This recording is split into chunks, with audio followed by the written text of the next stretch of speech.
인간의 행동의 탐구와 교정, 방송을 시작하겠습니다. 진행은 유순근 교수입니다. 오늘의 주제는 정치적 상징 조작, 정치적 상징 조작이 되겠습니다.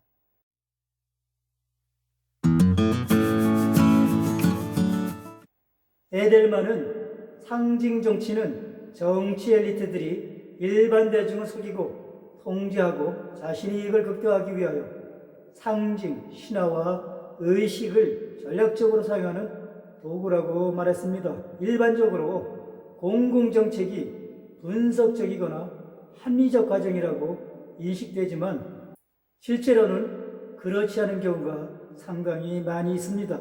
즉, 실질적인 개선이나 문제 해결이 아니라 대중의 감성에 호소하는 상징이기도 합니다. 이러한 감성적 상징 정책은 대중들에게 정부나 정당의 정당성 확보나 정책의 수능성 확보를 위한 것들이 대부분입니다.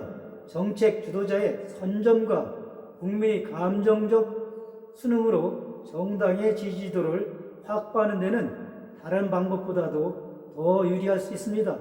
상징은 대중과 정치 집단 간을 연계하고 대중들을 동기화하여 집단 행동을 하도록 하기 때문에 정치 집단에 필수적입니다.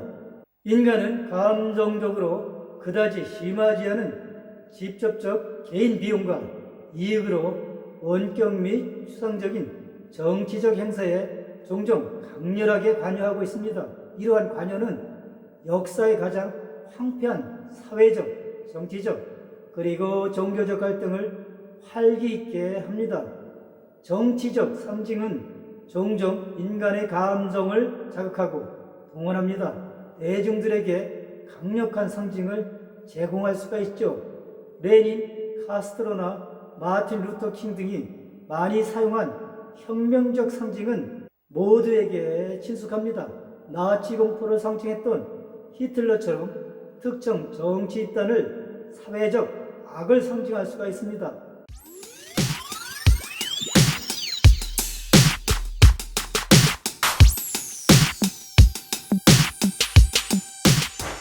볼더는 상징 정치가 비판받는 점을 다음과 같이 지적했습니다. 상징 정치는 단지 연출, 환상과 외양이다. 상징 정치는 정치가 해결하기 위해 예상되는 구체적인 문제에 관해서는 부적절하다. 상징 정치는 정치 현실을 왜곡하고 의로운 시민을 속이고 숨겨진 의제를 은폐하는 것을 목표로 하기 때문에 도덕적으로 타락한다. 상징 정치는 정치 제도에 대중의 신뢰를 저해하고 심리적 조작과 감성적 동원에 어두운 힘으로 합리적인 공개 심의를 대체하고 민주적 권리의 효과적인 사용을 만들기 위해 시민의 능력을 손상한다. 볼던이 제기한 진정한 정치와 상징 정치의 차이점을 보겠습니다. 존재론적 특성, 진정한 정치는 진실한, 원래 정치의 생산, 실질적인 정치를 의미합니다. 상징 정치는 거짓, 날조, 외양편, 허상 정치를 의미합니다. 효과성의 초점, 진정한 정치는 사회적 효과성, 피치자의 관심사, 욕구와 문제의 지각에 초점을 둡니다. 상징 정치는 정치적 효과성, 정치적 엘리트의 관심사, 욕구와 문제의 지각에 초점을 둡니다. 윤리적 특성, 진정한 정치는 정직, 성실, 투명한 신뢰성이나 상징 정치는 부정, 기만, 두 얼굴이죠. 배타적, 비밀적, 위장적 타락입니다.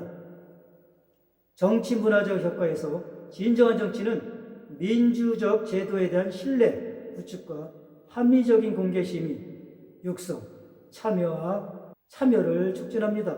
그러나 상징 정치는 민주적 제도에 대한 신뢰 훼손, 합리적인 심의 억압, 이탈과 무관심 증가가 특징이죠. 세계일보 2019년 9월 20일자 보도 내용입니다. 이낙연, 여성들만 있는 집에서 압수수색, 조국집 압수수색, 실제는 6시간, 아들도 있었고 조국 측 남자만 셋. 이낙연 국무총리는 27일 국회 대정부 질의 답변 과정에서 조국 법무부 장관 자택을 압수수색한 검찰을 이렇게 비판했지만 지난 23일 이루어진 검찰의 조국 장관 자택에 11시간 머물렀지만 실제 압수수색에 걸린 시간은 6시간인 것으로 확인됐다. 검찰 관계자는 29일 두 차례 추가 압수수색 영장 발부를 받느라 각각 2시간씩 총 4시간이 소요됐다고 말했다. 여자들만 있는 집이라는 부분도 사실과 다르다. 당시 조 장관 자택에는 정 교수와 조 장관의 딸과 아들까지 모두 셋이 있었다. 3명의 변호사 중 2명은 남성이었다. 검찰은 2명의 검사와 4명의 수사관까지 모두 6명으로 구성됐다.